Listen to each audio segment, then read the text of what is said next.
Olha só, como é que nós podemos conhecer a Deus? Fica aí, Deus vai enriquecer você através dessa palavra do Senhor. Sabemos que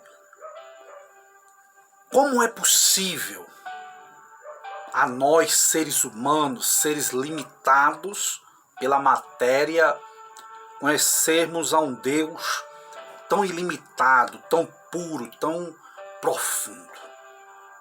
A Bíblia diz em Jó, capítulo 17, 11, versículos 7 e 9, diz assim: porventura desvendarás os arcanos de Deus ou penetrarás até a perfeição do Todo-Poderoso? Perguntou o patriarca Jó. Como as alturas dos céus é a sua sabedoria, que poderás fazer? Mais profunda é ela do que o abismo. O que poderás saber? É o que a Bíblia diz. A sua medida é mais longa do que a terra e é mais larga do que o mar. Sabemos que Deus colocou em todo ser humano os 5 sentidos, nosso corpo, o olfato, o paladar, o tato, a visão, a audição, foram ajustados para nós fornecer informações do mundo visível, do mundo palpável, do mundo material. Mas não somos capazes de colocar em contato direto com o invisível, com o impalpável, com o mundo além deste mundo, que é o mundo espiritual. Podemos conhecer o nosso Deus através de 2 formas, no mínimo. Em primeiro lugar, a forma natural. Qual é a forma natural? A forma natural, sabemos que todo homem tem à disposição as provas de existência de Deus, refletidas no espelho de tudo que Deus criou no universo. É a forma natural. É por isso que o ateu será indispensável, será indesculpável por ter tantos testemunhos da existência de Deus e mesmo assim se negar a crer nele. O universo, o espaço, sol, luas, estrelas, o ar que nós respiramos. Mas Deus também pode se revelar para nós através de forma revelada. Sim, Deus se revelou a nós através da sua palavra. E por último, e plenamente através do seu Filho Jesus Cristo. Este é o conhecimento revelado que está na palavra de Deus. Sabemos que Cristo é a plenitude da revelação do nosso Deus. Deus se revelou-se primeiramente no espelho do universo e no tribunal da nossa consciência, colocando lá o que é certo e o que é errado. Sim, depois veio a sua palavra inspirada através dos profetas, dos patriarcas e finalmente através do Filho de Deus, Jesus Cristo. A Bíblia diz que Deus, havendo falado de muitas formas, de muitas maneiras aos pais pelos profetas, nesses últimos dias nos falou pelo seu Filho, a quem constituiu o herdeiro de todas as coisas, pelo qual também fez o universo. Hebreus 1, versículo 2. Será que existe uma harmonia entre a fé e a razão? É a pergunta que muitos se fazem. Certo teólogo fez a seguinte indagação: eu creio, mas eu desejo compreender. Sim. O nome do teólogo era Anselmo de Cantuária. E este deve ser o lema de todo cristão, de todo crente, que deseja estar em condição de cumprir aquilo que Pedro nos aconselhou. O que foi que Pedro nos aconselhou? Antes santificai a Cristo como Senhor em vosso coração, e estáis sempre preparados para responder com mansidão e temor a qualquer um de vós que pedir razão da esperança que há entre vós. 1 Pedro 3,15, devemos estar preparados para responder através da nossa racionalidade também, a nossa fé. Por que nós cremos em Deus? Não é uma fé cega, não. Deus nos fala tanto em nosso coração como na nossa mente, na nossa consciência, para nos levar à certeza de que nossa fé está fundamentada em base sólida, em base segura. Ela não é cega, não. A nossa fé é uma fé racional. Tem um livro que diz que é necessário ter muita fé para ser ateu. E é verdade.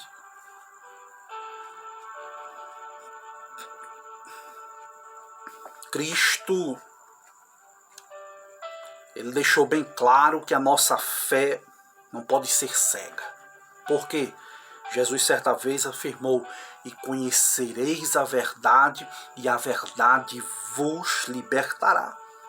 Portanto, nós alcançamos o conhecimento de Deus pelo caminho da fé, pelo caminho da razão ao mesmo tempo.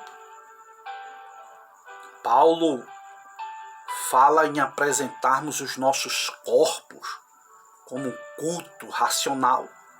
Rogo-vos, pois, pela misericórdia de Deus, que apresentei os vossos corpos como sacrifício santo, vivo, agradável a Deus, que é o vosso culto racional. A fé, meu amigo, é o degrau da compreensão, e a compreensão é o prêmio da fé. Disse certa vez o fenomenal teólogo Agostinho.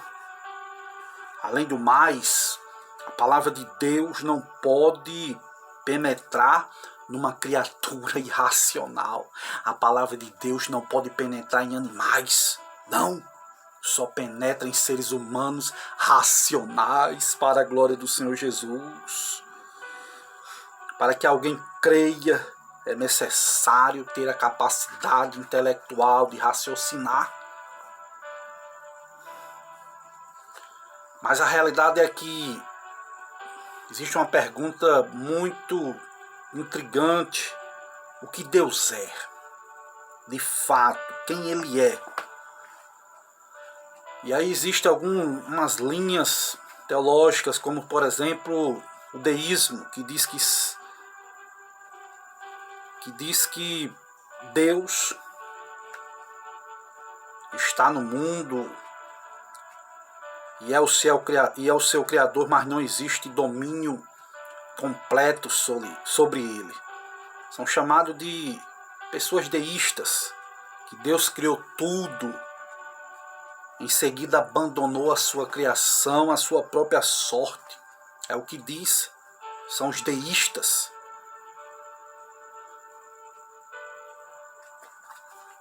Existem outras linhas como o panteísmo.